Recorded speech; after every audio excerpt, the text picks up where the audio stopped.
MPPSC mains के लिए जो ज्योग्राफी मैं आपको पढ़ा रहा हूँ ये यूट्यूब पर फ्री तो है, लेकिन केवल 2 दिन के लिए। मेरा कोई भी लेक्चर यूट्यूब पर अधिकतम 2 दिन तक ही रहेगा। यदि आप एप्लीकेशन पर मेरा कोर्स अफोर्ड नहीं कर पा रहे हो तो इसी यूट्यूब पर पढ़कर नोट्स बना लीजिए। बाद में कूं काए मत करना कि माड़ साहब लोगों को फ्री में नहीं पढ़ा रहे हो, लूट रहे हो। मेरे भी बाल बच्चे हैं, मैं भी पढ़ाने के लिए यहाँ पे खड़ा हूँ, तो कुछ कमाना भी चाहूँगा।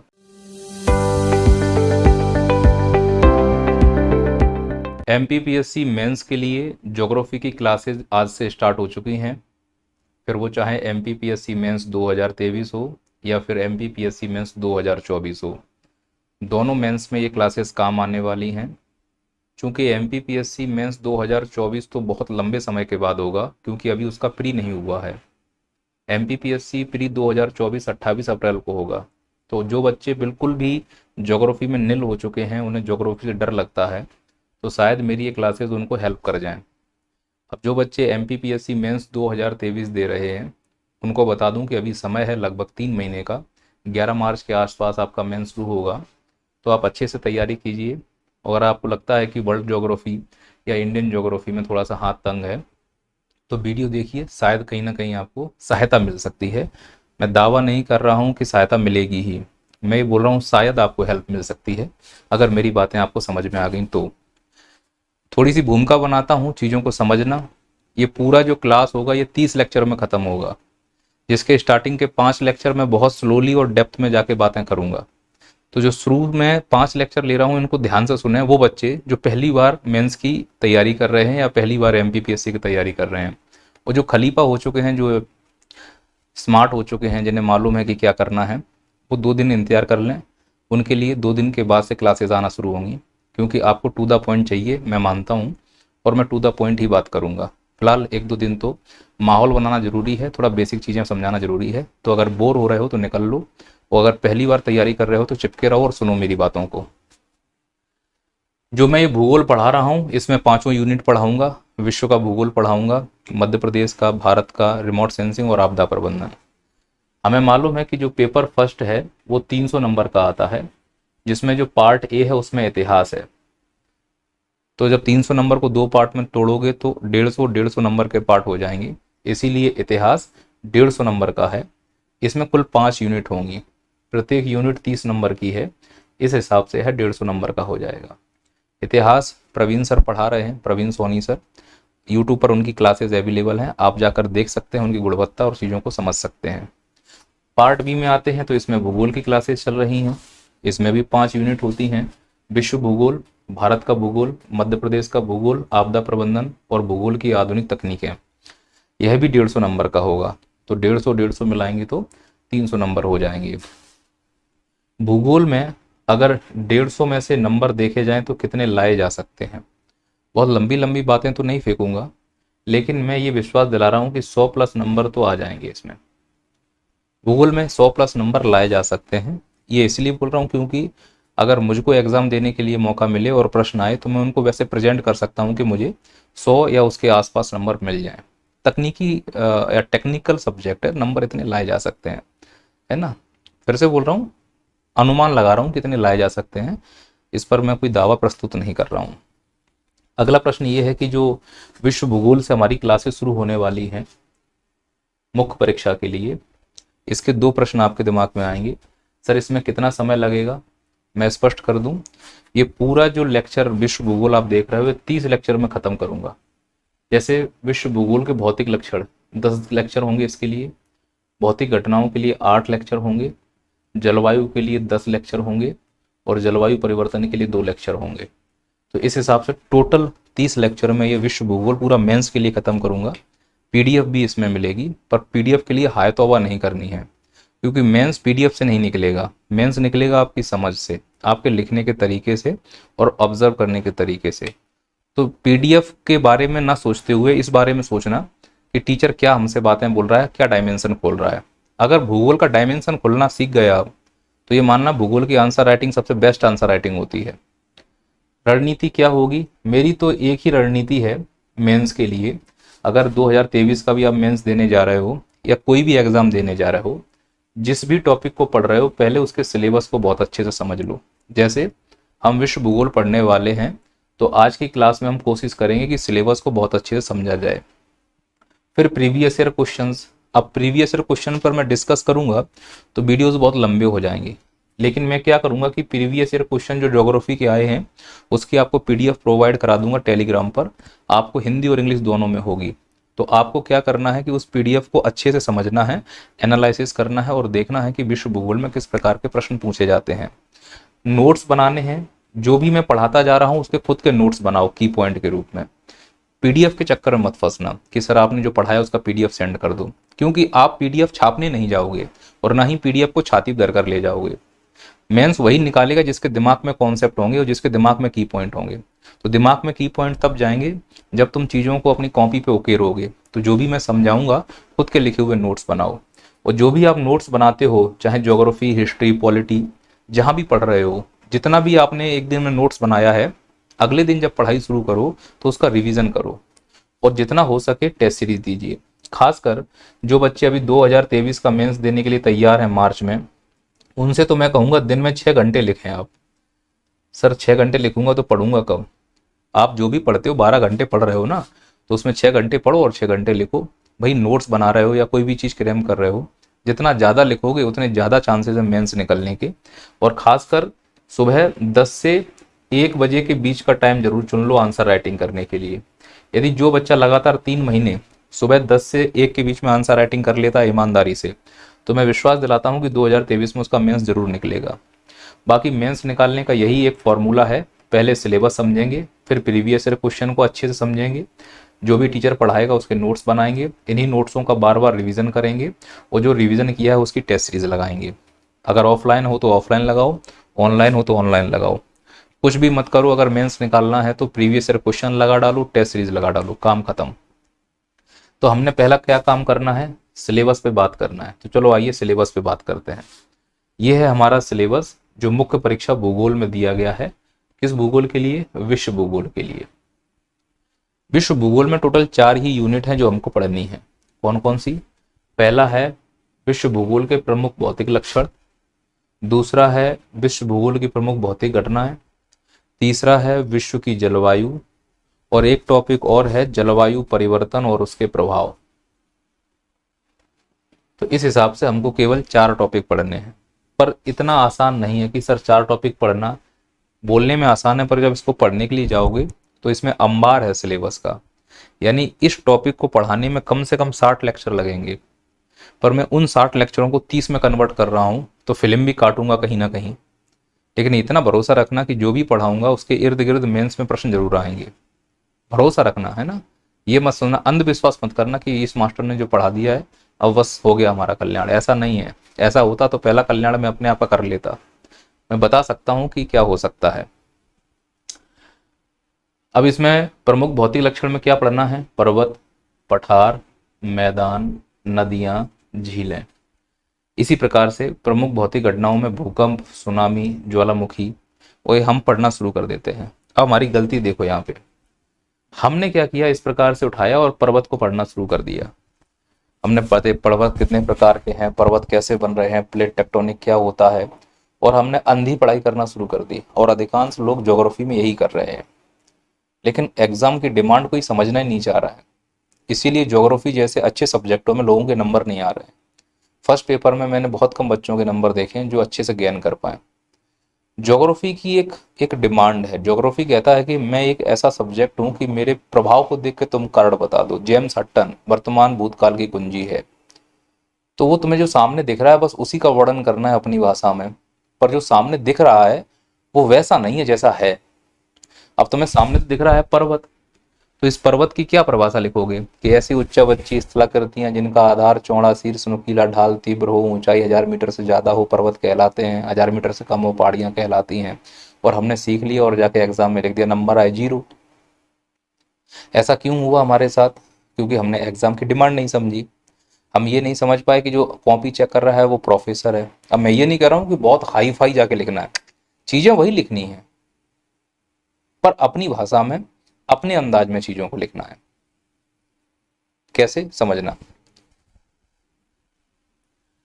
पहला टॉपिक है हमारा विश्व भूगोल के प्रमुख भौतिक लक्षण।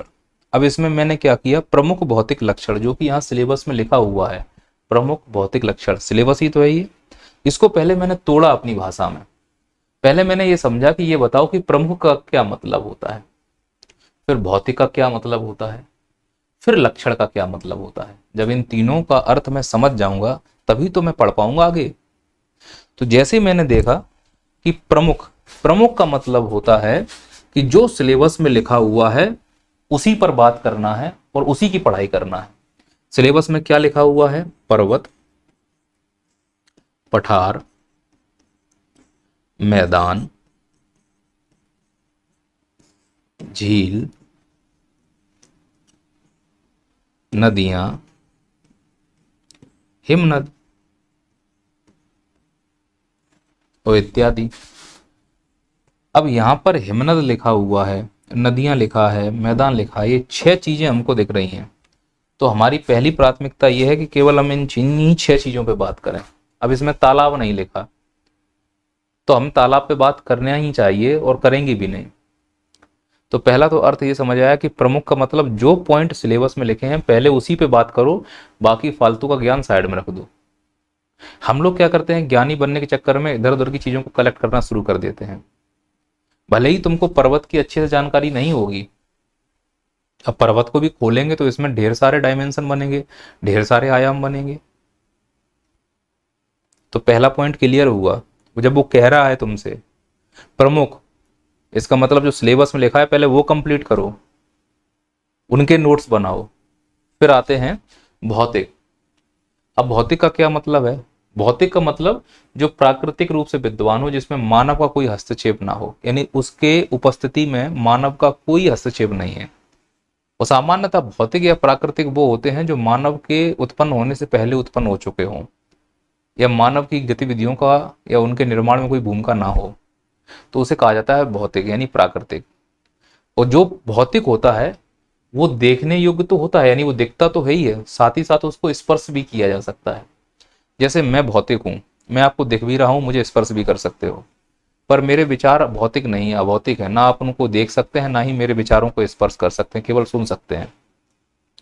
तो हमारी पृथ्वी पर जो भी चीज हम देख सकते हैं और उनको छू सकते हैं और उनका संबंध प्रकृति से है, वो सब भौतिक कहलाएंगे। तो इस हिसाब से जो हम विश्व भूगोल पढ़ रहे हैं उसमें भौतिक किसे माना जाए, तो मेरी नज़र में भू आकृतियां। यहाँ पे भू आकृतियां क्यों मैंने स्पेशलाइज कर दी, तो सर पेड़ भी तो हमको दिखता है और पेड़ को टच करते हैं तो वो भी एक प्रकार से भौतिक हुआ।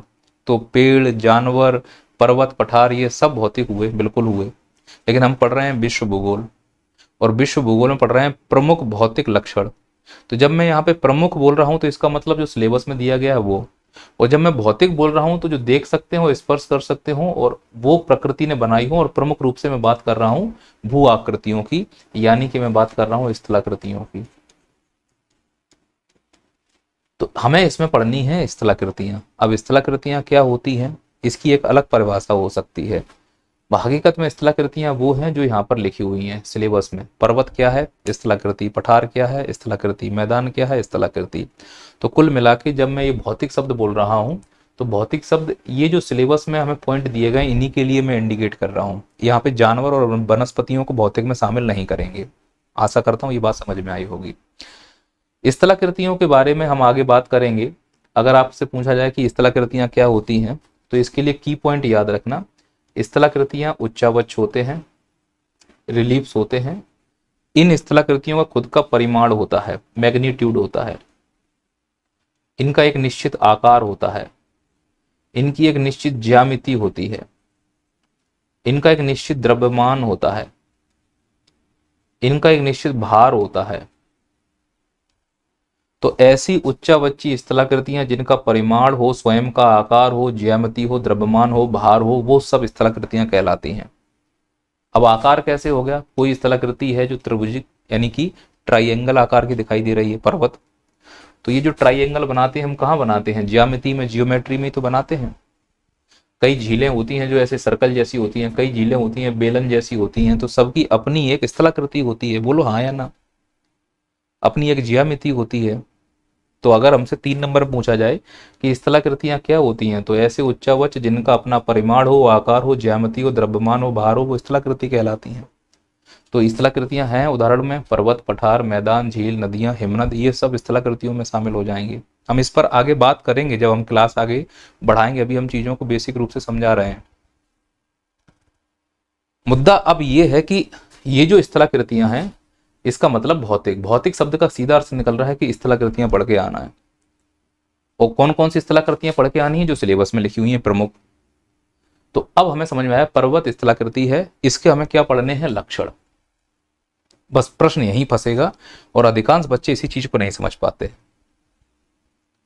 वो ये नहीं समझ पा रहे हैं कि लक्षण का क्या मतलब है।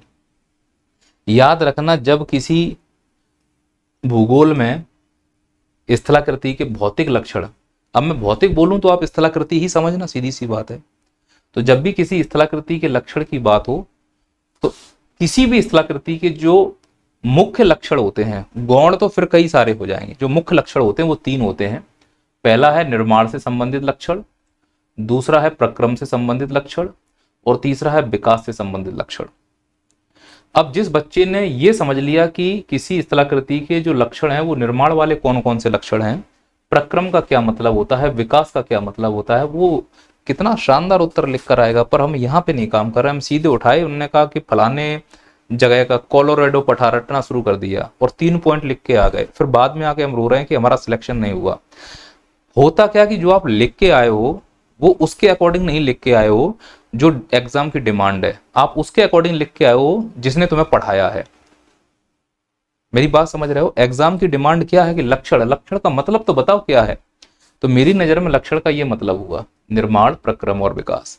अब किसी भी स्थलाकृति की जब हम बात करेंगे, सपोज करो कि पर्वत के लक्षण बताओ, चलो किसी पर्वत के लक्षण बताओ, तो आपको ये तो समझ में आएगा कि पर्वत एक स्थलाकृति है।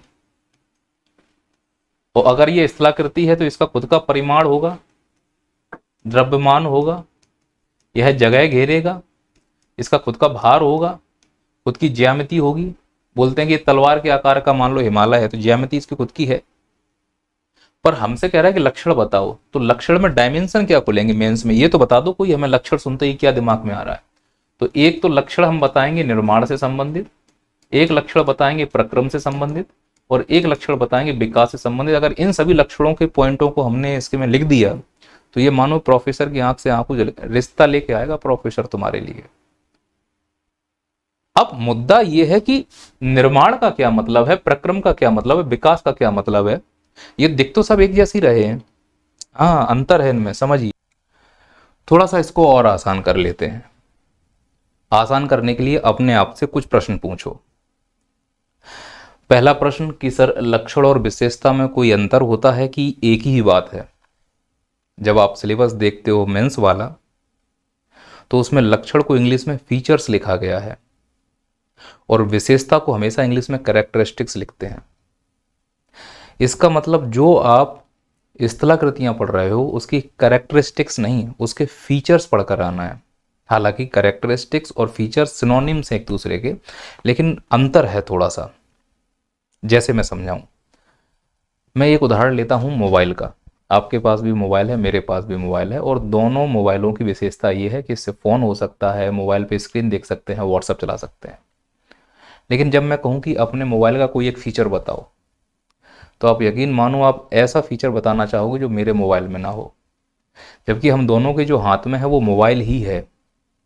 लेकिन फिर भी आप एक ऐसी विशेषता बताने की कोशिश करोगे जो मेरे पास ना हो। जब कोई विशेषता बहुत विशेष हो जाती है तो वो लक्षण कहलाती है।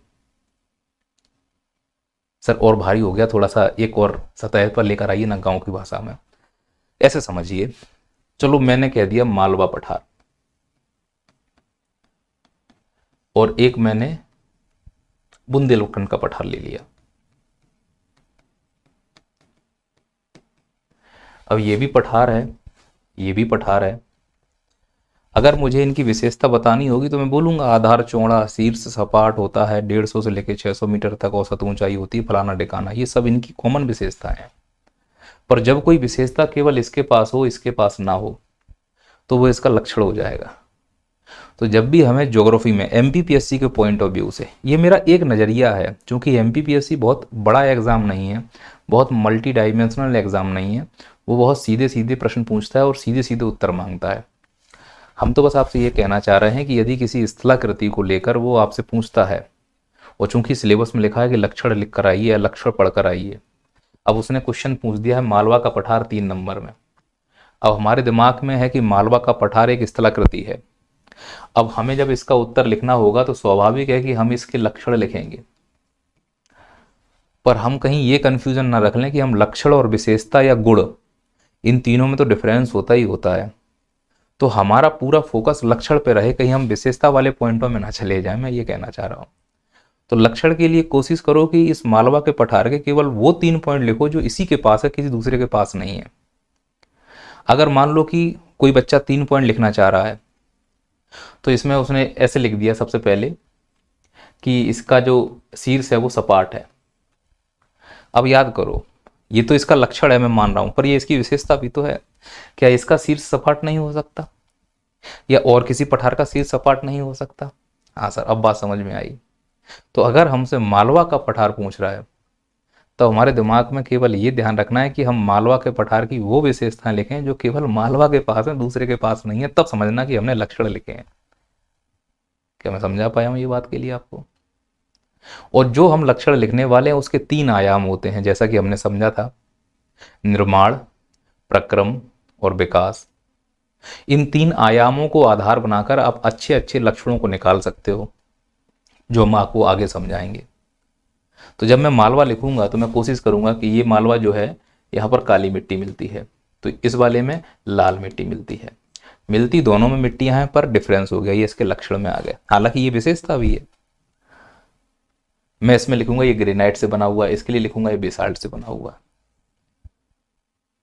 आप मेरी बात समझ पा रहे हो? चूंकि उसने भौतिक लक्षण की बात की है, तो भौतिक के अंतर्गत जलवायु भी आ जाएगी, नदियां भी आ जाएंगी, झीलें भी आ जाएंगी। तो जब तुम्हें लगे कि जमीन के कॉन्सेप्ट खत्म हो गए हैं, तो फिर वायु वाला कॉन्सेप्ट डाल लो कि यहाँ समजलवायु है और यहाँ फलानी जलवायु है या बेसम जलवायु है।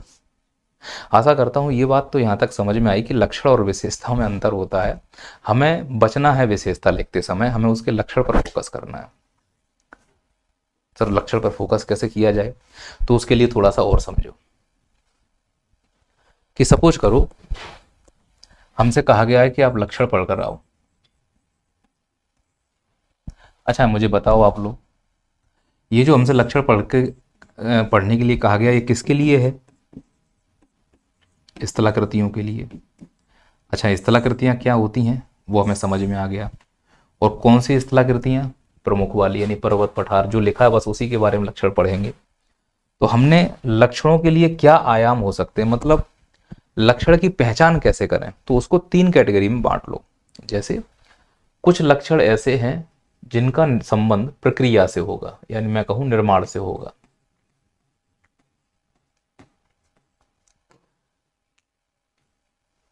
किसी भी स्थलाकृति का जो निर्माण, यहाँ निर्माण का मतलब ये नहीं है कब बना कैसे बना।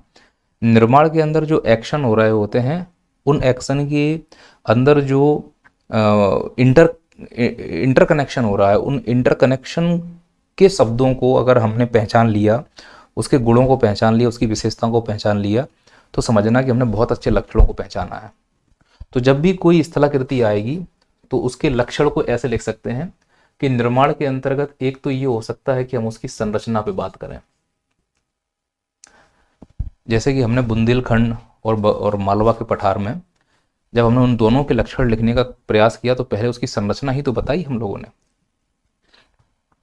तो उनकी अलग अलग संरचना है। तो जितनी भी स्थलाकृतियां पढ़ते हो, चाहे आरावली पढ़ो, चाहे हिमालय पढ़ो, गंगा का मैदान पढ़ो, उन सबका एक कॉमन लक्षण, सबका अलग अलग लक्षण होगा। पहला है संरचना। तो जितनी भी स्थलाकृतियां, सबके लक्षण में पहला लक्षण याद करना है संरचना। फिर दूसरा एक लक्षण हो सकता है, वो है संगठन। याद रखना जो संरचना है ये फिजिक्स के कॉन्सेप्ट पर संबंधित होगा, यानी भौतिक है ये। और जो संरचना संगठन है ये केमिस्ट्री से संबंधित है, यानी कि रासायनिक है ये। तो लक्षण तो भौतिक भी हो सकते हैं, रासायनिक भी हो सकते हैं, और उसने स्पष्ट कहा है कि भौतिक लक्षण पढ़कर आइए। तो भौतिक का एक डायमेंशन रासायनिक भी हो सकता है, लेकिन इसमें जैविक मत डालना, कोशिश ही मत करना जैविक डालने के लिए, भौतिक और रासायनिक तक रह सकते हैं। फिर निर्माण में एक लक्षण ऐसे भी बता सकते हैं कि उसकी जो अवस्थिति है यह भी लक्षण के अंतर्गत आएगा, क्योंकि लक्षण ही तो विशेषता है। दूसरा एक और इसमें डाल सकते हैं उसकी प्रकृति। यहां प्रकृति का मतलब है प्रकार।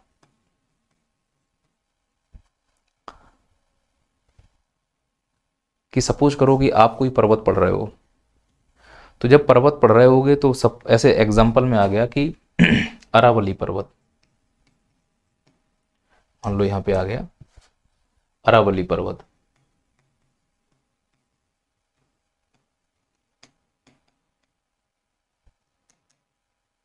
पर्वत नहीं लिख पा रहा हूं क्या? अब ये जो अरावली पर्वत आ गया, क्या लग रहा है इसमें, क्या लिखना चाहिए? तो तुम्हें दिमाग में वो चीज़ आएगी कि अच्छा इसमें अगर लिखना है तो पहले पॉइंट संरचना को लेके लिख सकते हैं, अवस्थिति को लेके लिख सकते हैं, स्वरूप को लेके लिख सकते हैं, और सबसे बड़ी प्रकृति। तो प्रकृति कैसी हो सकती है? नवीन बलित पर्वत है, फलाना बलित पर्वत है, ढिकाना बलित पर्वत है। तो सबसे पहले मैं उसका क्या बताऊंगा? प्रकृति बता दूंगा, या मैं कहूँ सबसे पहले उसकी संरचना बता दूंगा कि किस प्रकार की चट्टान से बना हुआ है। फिर मैं उसके संगठन को बता दूंगा, है ना, उसकी प्रकृति को भी मैं बता सकता हूँ। आशा कर रहा हूँ मेरी बातें आपको समझ में आ रही होंगी। तो जब हम इधर ऐसे आते हैं कि सर क्या लक्षण लिखें, तो पहला तो लक्षण इस बात पर लिखो कि उसके निर्माण में, हिमालय देखा तो हिमालय संरचना का मतलब किस प्रकार की चट्टान से बना हुआ है। फिर उस चट्टान में जो उसके गुण हैं उसको वहां पर लिखने की जरूरत है, तो वो लक्षण माने जाएंगे उसके। फिर एक और पॉइंट आता है प्रक्रम को लेके। याद रखना है, प्रक्रम को इंग्लिश में कहा जाता है प्रोसेस।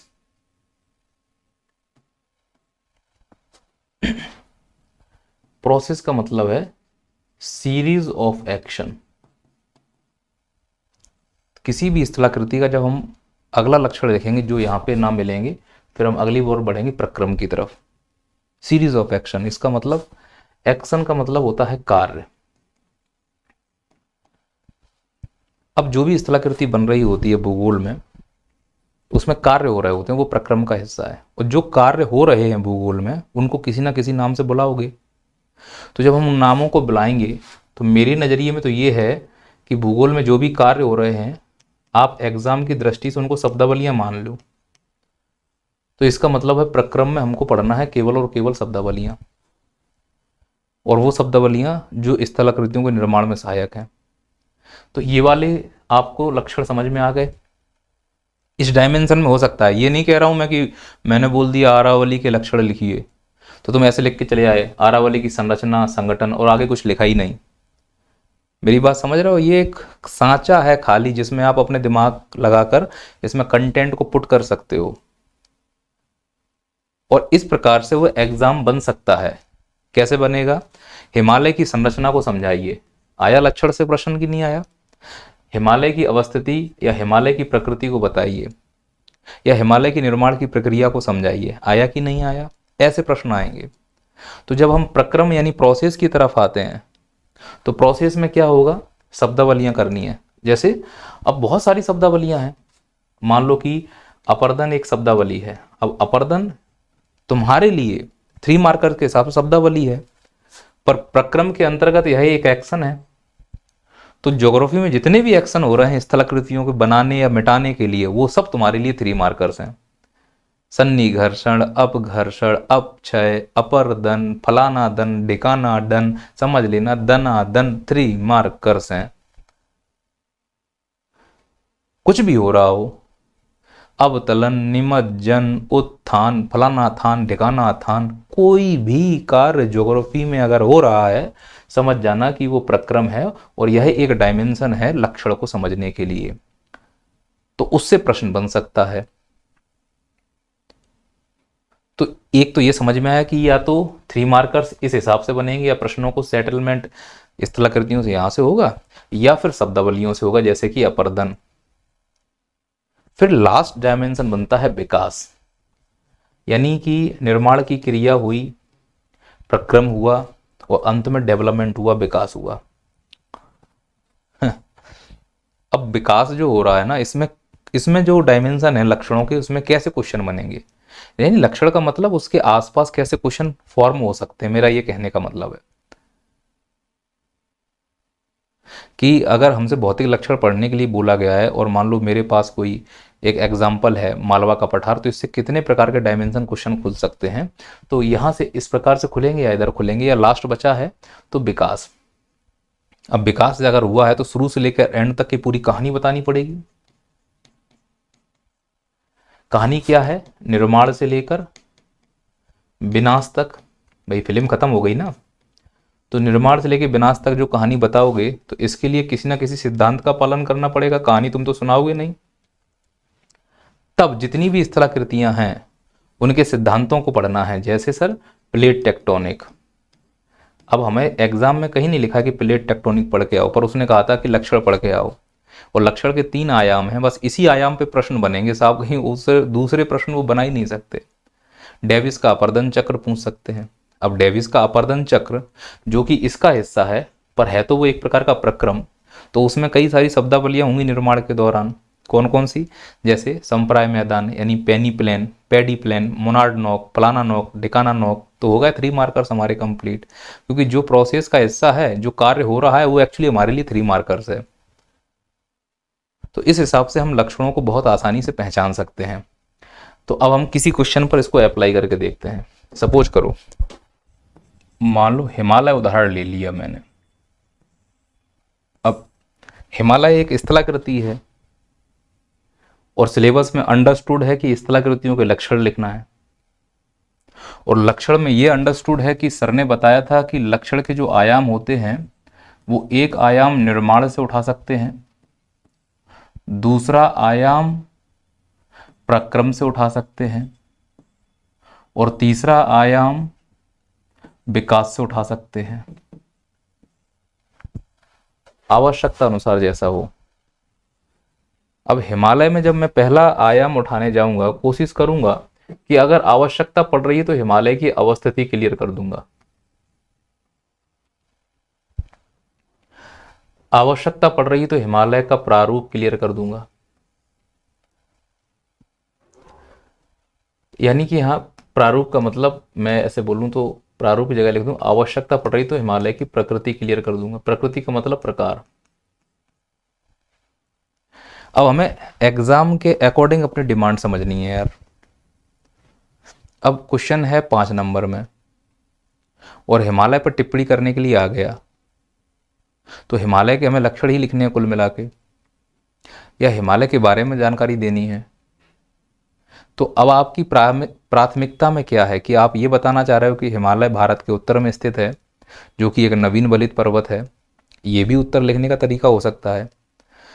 फिर इसमें एक लक्षण और डाल सकते हैं संरचना को लेकर। और जब मैं बोलूंगा संरचना तो सामान्यतः बताने की कोशिश करना कि किस प्रकार की चट्टानों से बना हुआ है, कोई भी स्थलाकृति किस प्रकार के पदार्थ से निर्मित है, उसी पदार्थ की आप यहां पर चर्चा कर देना।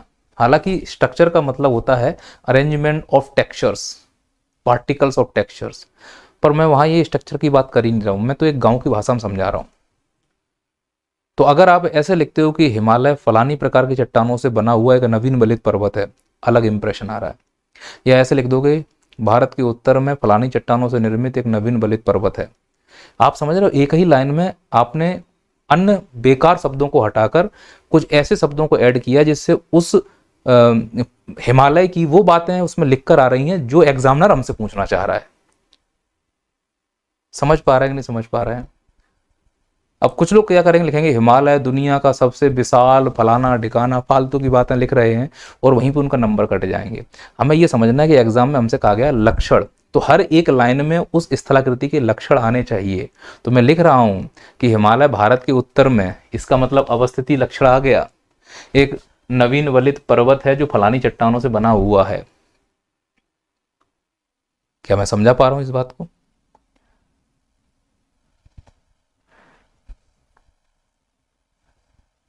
काट दो फोन। हाँ हाँ, और भी जो इसमें समझाए, संगठन, फलाना टन, ढिकाना टन, उन सब चीज़ों को डालते हुए चलो। आप पकड़ पा रहे हो मेरी बात को? फिर आगे आए, फिर अब तुम्हें अगला सेंटेंस बनाना है और लग रहा है कि हिमालय के बारे में और क्या लिखूंगी नंबर अच्छे आ जाएं, फिर प्रक्रम वाला डायग्राम खोल लेना। वो सर ने कहा था कि प्रक्रम का मतलब है प्रोसेस ऑफ एक्शन। तो जब प्रोसेस ऑफ एक्शन हुआ तो कई सारे कार्य हुए होंगे हिमालय के निर्माण में। उस कार्य में बलन भी पड़े होंगे, उस कार्य में भ्रंश भी हुए होंगे। वो इन बलन और भ्रंश का परिणाम गीवा खंड हुआ होगा। कई सारी घाटी बनी होंगी, कई सारे दर्रे बने होंगे, कई सारे ग्लेशियर बने होंगे। तो अगर हमारे पास समय है तो हम उनको वहां पे चिन्हित कर सकते हैं कि हिमालय में यू आकार की घाटी, वी आकार की घाटी, बलन, भ्रंश और विभिन्न प्रकार की हिंज लाइन देखने को मिलती हैं। यह लक्षण की नहीं है, और यह विशेषता हिमालय के पास है, अन्य के पास नहीं है। हम क्या करते हैं गलती करके, हिमालय में अधिकांश 60% औसत चोटियां हैं, दुनिया में सबसे ज़्यादा चोटियां पाई जाती हैं। ये लक्षण नहीं है, ये उसकी विशेषताएं जो सबकी पास हैं। ये बातें तब लिखो जब चीज़ें खत्म हो गई हों। वो ये कॉमन चीज़ नहीं समझ पा रहे हैं कि हमसे जब लक्षण स्पष्ट कहा गया, पढ़ने के लिए फीचर्स स्पष्ट कहा गया है, तो पर्टिकुलर हम उन्हीं फीचर्स पर क्यों नहीं ध्यान देते। तो हिमालय में 50 शब्द ऐसे लिखो जो सिर्फ हिमालय की विशेषता बताते हो, ना कि सभी पर्वतों की। हम आम भाषा लिख देते हैं, विभिन्न दर्रे पाए जाते हैं, विभिन्न ग्लेशियर पाए जाते हैं, फलाना है, ढिकाना है। बहुत गलत हो जाता है फिर ये। और फिर जब तुमको लगता है कि सर अब ये क्वेश्चन और बड़ा होता जा रहा है, फिर ये वाले पार्ट को उठाओ। तो इस वाले पार्ट में हिमालय से लेकर निर्माण की उत्पत्ति से संबंधित प्रश्न पूछे जाएंगे। तो प्लेट टेक्टोनिक और कोवर के सिद्धांत को इसमें शामिल किया जा सकता है। आशा कर रहा हूं कि आप मेरी बात को समझ पाए होंगे। ठीक इसी प्रकार से अगर चलो अब मैं बोलता हूं मालवा के लिए बताओ। चलो मैं कहता हूं मालवा पे टिप्पणी करो, और विश्व भूगोल के अंतर्गत मालवा पे चलो छोड़ो, कोलोराडो कर दो, आ जाओ। कोलंबिया के पठार पर टिप्पणी करो आप।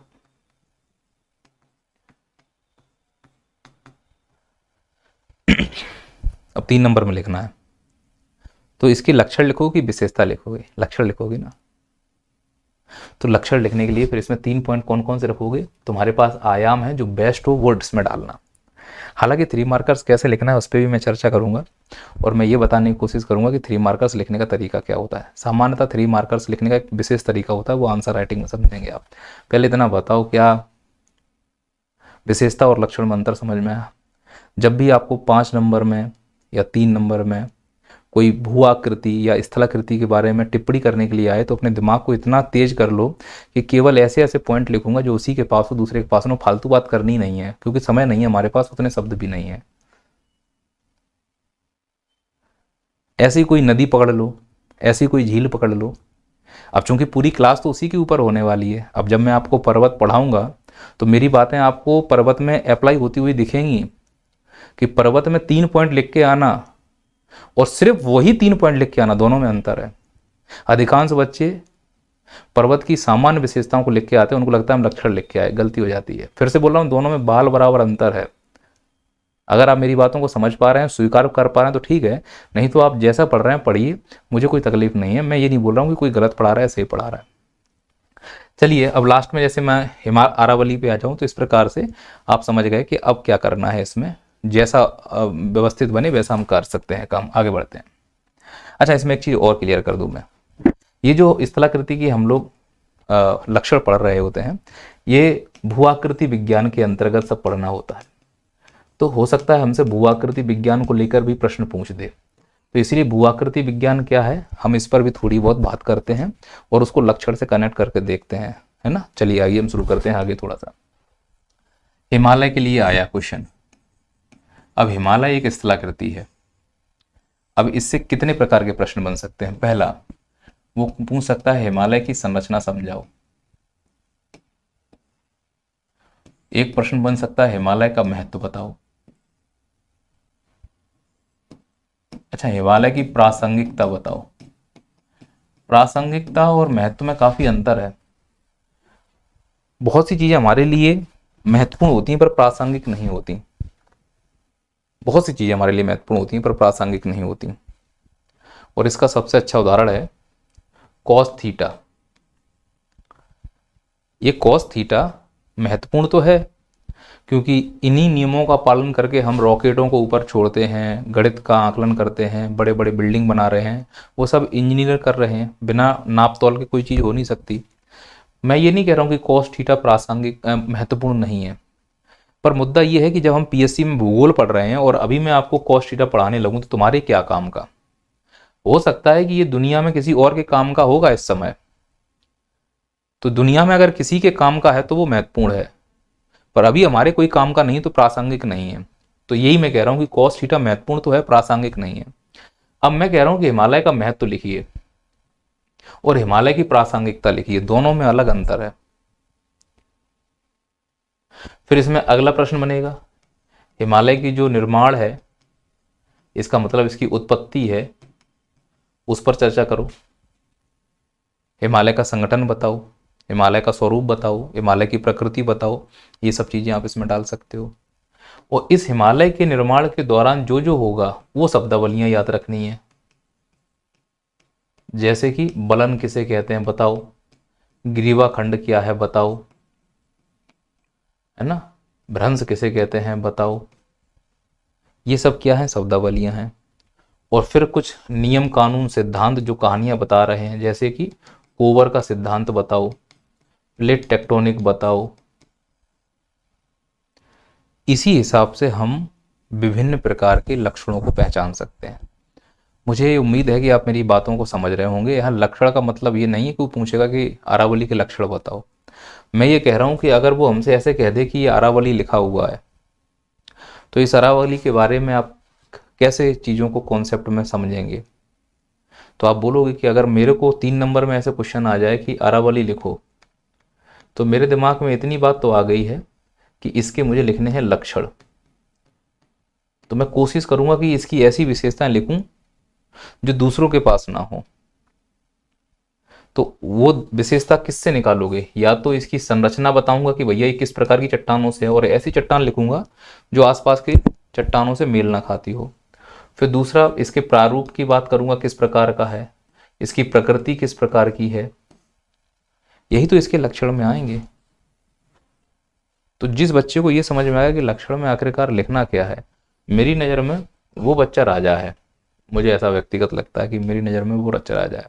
अच्छा, मुझे जितना समझ में आया मैंने लक्षण को लेकर बातें समझा दी।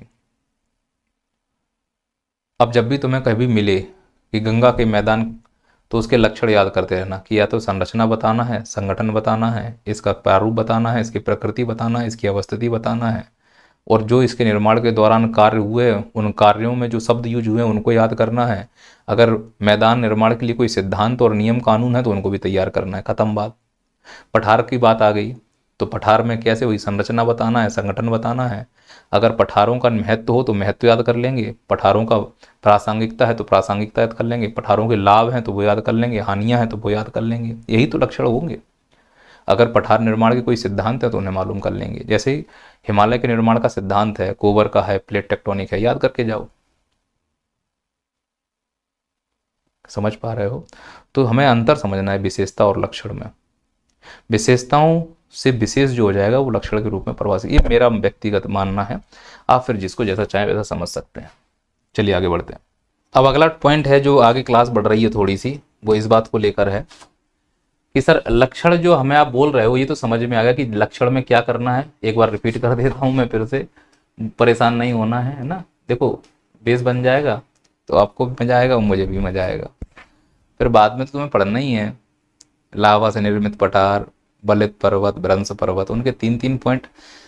सिर्फ 3 पॉइंट करना पर्याप्त नहीं है, सार्थक 3 पॉइंट कंप्लीट करना पर्याप्त है। और सार्थकता तब आती है जब हमें जड़ तक मालूम हो कि एक्चुअली हमें लिखना क्या है इसमें। तो हम लक्षण में निर्माण की बात कर लेंगे, हम लक्षण में प्रक्रम की बात कर लेंगे, और हम लक्षण में विकास की बात कर लेंगे। जब भी मैं प्रक्रम बोलूं तो इसका मतलब भूगोल में निर्माण के दौरान जो भी शब्दावलियां रास्ते में मिलेंगी उनके हम अलग से नोट्स बना लेंगे, 3 मार्कर्स नहीं छूट सकते। और विकास में तो जितने भी सिद्धांत पढ़ाएगा मास्टर उनको हम अच्छे से कॉन्सेप्ट समझ लेंगे। तो आप छोड़ दीजिए, हम इन पे अच्छे से बात करेंगे, यकीन रखना समझ में आएंगी चीज़ें बहुत अच्छे से। तो सर ये कहाँ से लक्षण का अध्ययन करें? तो लक्षण का अध्ययन कर किसका रहे हो, मुझे बताओ ना, किन के लक्षण आप देख रहे हो? तो आप कर रहे हो भू आकृतियों के लक्षण। भू आकृतियों का मतलब स्थलाकृतियों के लक्षण। अब स्थलाकृति का संबंध किससे है? भूगोल से। क्या स्थलाकृतियों को आप स्पर्श कर सकते हो? हाँ, तो ये कहलाएगा भौतिक भूगोल। अगर मानव की बात होती तो मानव भूगोल, इकोनॉमिक्स की बात होती तो आर्थिक भूगोल, पर बात किसकी हो रही है? स्थलाकृतियों की। तो हम किस भूगोल की बात कर रहे हैं? भौतिक भूगोल। अब भौतिक भूगोल के अंदर एक ऐसी शाखा है जो विशेष रूप से इन लक्षणों की बात करती है, उसको कहते हैं भू आकृति विज्ञान। भू आकृति विज्ञान को इंग्लिश में कहा जाता है जियोमॉर्फोलॉजी। यह एक ग्रीक वर्ड है। अब यहां से दो प्रश्न उठेगा। पहला, भू आकृति विज्ञान किसे कहते हैं? सिलेबस में तो कहीं नहीं दिया गया है कि भू आकृति विज्ञान को परिभाषित करो, लेकिन अगर प्रश्न आया तो कहां से आया? क्योंकि हम जिन लक्षणों को पढ़ने वाले हैं वो किस विज्ञान के अंतर्गत लिखा हुआ है? भू आकृति विज्ञान, जो किसकी शाखा है? भौतिक भूगोल की शाखा है। तो भाषा कैसे बनेगी कि भू आकृति विज्ञान भौतिक भूगोल की वह शाखा है जिसमें स्थलाकृतियों का अध्ययन किया जाता है। खत्म बात। और अच्छे बच्चे होगे तो कैसे लिखोगे? भौतिक भूगोल, भू आकृति विज्ञान भौतिक भूगोल की वह शाखा है जिसमें भू आकृतियों के निर्माण, प्रक्रम और विकास का अध्ययन किया जाता है। समझ पा रहे हो मेरी बातों को? जब तर्कस में शब्दों के बाढ़ होंगे तो फिर भाषा अपने आप बनती चली जाएगी। अब बताओ भू आकृति विज्ञान किसे कहते हैं? तो भू आकृति विज्ञान भौतिक भूगोल की वह शाखा है जिसमें भू आकृतियों के निर्माण, प्रक्रम और विकास का अध्ययन किया जाता है। खत्म बात। पर अच्छा बच्चा तो मेरी नजर में वो है जो किसी स्कॉलर का नाम लेकर उसके ऊपर भांडा फोड़ दे। जैसे हमसे पूछा कि भू आकृति विज्ञान क्या है, तो हम स्ट्रोलर का सहायता ले सकते हैं, जेम्स हटन का सहायता ले सकते हैं, एल ब्लूम की सहायता ले सकते हैं। आप इनमें से किसी की भी एक की सहायता ले लो। बस आप ध्यान रखना है कि आपको स्ट्रोलर की परिभाषा लिखते समय ये 3 शब्द जरूर लिखना है। ये 3 शब्द आने चाहिए, भाषा कैसी भी लिख डालो। अब वो कहता है कि उत्पत्ति, बताओ किसकी उत्पत्ति होगी? दांतों की उत्पत्ति होगी क्या? नहीं, स्थलाकृतियों की उत्पत्ति। तो ऐसा विज्ञान जो स्थलाकृतियों की उत्पत्ति की, उसके व्यवस्थित संज्ञान की और उसके क्रमबद्ध ज्ञान की बात करता हो, उसे ही भू आकृति विज्ञान कहते हैं। तो कुल मिला के जो हम स्थलाकृति पढ़ रहे हैं, अब स्थलाकृति का क्या मतलब है मैंने बता दिया। उदाहरण के लिए दिमाग में रखो पर्वत। तो जो पर्वत है वो स्थलाकृति है। अब ये पर्वत कैसे उत्पन्न हुआ, इसका अध्ययन है भू आकृति विज्ञान। यह पर्वत इस प्रकार से ऊंचाई पकड़ गया, व्यवस्थित कैसे हुआ, इसका अध्ययन है भू आकृति विज्ञान। और इसका क्रम जो हम ज्ञान देख रहे हैं कि ये कैसे बना फिर कैसे मिटा, इसका अध्ययन है भू आकृति विज्ञान। तो किसी भी स्थलाकृति की उत्पत्ति, व्यवस्थिति और क्रमबद्ध ज्ञान को ही भू आकृति विज्ञान कहते हैं। जैसी चाहो वैसी परिभाषा बना देना, बस इन 3 शब्दों को ध्यान रखना। यही होता है सिनॉप्सिस बनाने का तरीका। अब सिनॉप्सिस कैसे बनाया कि चलो ऐसे कोने में मान लो मेरे पास एक कॉपी है, बड़े से नोट्स बना रहे हो तो इसमें सिनॉप्सिस बनेगा। यहां पे मैंने लिख दिया है भू आकृति विज्ञान, है ना, भू आकृति विज्ञान। अब इसमें जो सिनॉप्सिस बनेगा वो कैसे बनेगा, समझना चीजों को। ये कहां चला गया? पहले तो स्ट्रोलर ऐसे कर देना और इसमें 3 पॉइंट कर देना। स्ट्रोलर ने कहा था उत्पत्ति, व्यवस्थित, क्रमबद्ध ज्ञान। खत्म खत्म। भू आकृतियों की उत्पत्ति, क्रमबद्ध ज्ञान, फलाना ढिकाना को ही भू आकृति विज्ञान कहते हैं। इतना आसान है ज्योग्राफी के क्वेश्चन को हिट करना, क्योंकि जब प्रोफेसर स्ट्रोलर का नाम देखेगा ना, नंबर दे देगा। पर वो क्या चेक करेगा? वो इन 3 शब्दों को चेक करेगा। बस ये 3 शब्द अगर हैं तो इसका मतलब तुमने भाषा अच्छी लिखी है। वो अंडरलाइन मारेगा, उत्पत्ति है, व्यवस्थिति है, क्रमबद्ध ज्ञान है, इसका मतलब बच्चा समझदार है। सर हमें तो एल ब्लूम की लिखनी है, सर बताइए क्या करें? तो बहुत आसान है कि जो स्थलाकृतियों में परिवर्तन लाने वाले प्रक्रम होते हैं, किसी भी स्थलाकृति में जो परिवर्तन आ रहे हैं, तो स्थलाकृति मैदान एक सपाट है, यह भी स्थलाकृति है। इस पे पर्वत बन गया, यह भी स्थलाकृति है। इसमें गड्ढा हो गया, यह भी स्थलाकृति है। तो वो कह रहा है कि किसी भी स्थलाकृति में किसी भी प्रकार का परिवर्तन लाने वाला प्रक्रम, अब प्रक्रम माने प्रोसेस मैंने समझा दिया है, उसके वर्णन और विश्लेषण का विज्ञान ही भू आकृति विज्ञान कहलाता है। तो तुम्हें क्या करना है? भू आकृति यानी कि भू आकृतियों में परिवर्तन वाले प्रक्रम के वर्णन और विश्लेषण के विज्ञान को भू आकृति विज्ञान कहते हैं। और आगे किसका नाम लगा देना? L Bloom. अगर इन दोनों को परिभाषा को नहीं समझ पा रहे हो तो फिर घरेलू ज्ञान, घरेलू नुस्खा, नुस्खा होता है कि नुस्खा होता है, कमेंट करके बताना जरा, नुस्खा कि नुस्खा। तो घरेलू ज्ञान में आ जाओ, क्या लिखा है यहाँ पे, भौतिक भूगोल, यहाँ स्थल स्वरूप, यहाँ क्रमबद्ध वैज्ञानिक। सीधी सी बात है, भू भू आकृति विज्ञान भौतिक भूगोल की वह शाखा है जो स्थल स्वरूपों के क्रमबद्ध और वैज्ञानिक अध्ययन को करता है। खत्म बात। शब्दों को चयन करना सीख लो और उसको लिखना सीख लो, तुम्हारा काम हो जाएगा। मेरे को लगता है कि आपको मेरी बातें समझ में आ चुकी हैं कुछ हद तक। अब ये वाला डायग्राम देखो, मैं यहाँ पर ये बताना चाह रहा हूँ कि ये सी लेवल है, यानी ये समुद्र बना हुआ है। यहाँ पर जो मैंने हरे रंग से डैश डैश लाइन खींची है, ये डेटम प्लेन है। डेटम प्लेन ऐसे लिखा जाएगा, ये पॉइंट याद रखना। ये वाला प्लेन हवाई जहाज वाला, एक शब्द और होता है प्लेन, ये वाला।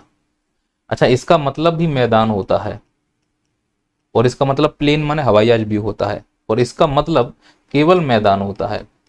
तो सर इसका भी मतलब मैदान, इसका भी मतलब मैदान, हम समझे नहीं। ध्यान रखना, जब इंग्लिश में मैदान को ऐसे लिखा जाए प्लेन, तो ये काल्पनिक है। जैसे मैं ऐसे बना दूं, मैंने कहा ये मैदान है, तो वास्तव में ये कोई मैदान है क्या? नहीं, कॉपी पे लिखा है तो ये प्लेन है। कौन सा वाला? ये वाला काल्पनिक है, और जो वास्तव में मैदान होते हैं वो कहलाते हैं प्लेन। तो जो मैंने यहाँ पर एक लाइन खींची है, यह अस्तित्व में आ ही नहीं सकता पूरी दुनिया में। एक ऐसा काल्पनिक मैदान की बात कर रहा हूं जो सिर्फ आदर्श मैदान हो सकता है, एकदम सपाट हो सकता है, उबड़ खाबड़ नहीं हो सकता। ऐसा कभी हो ही नहीं सकता कि कोई मैदान उबड़ खाबड़ ना हो। ये कोई क्रिकेट की पिच थोड़ा ना कि बिल्कुल सपाट हो जाएगी।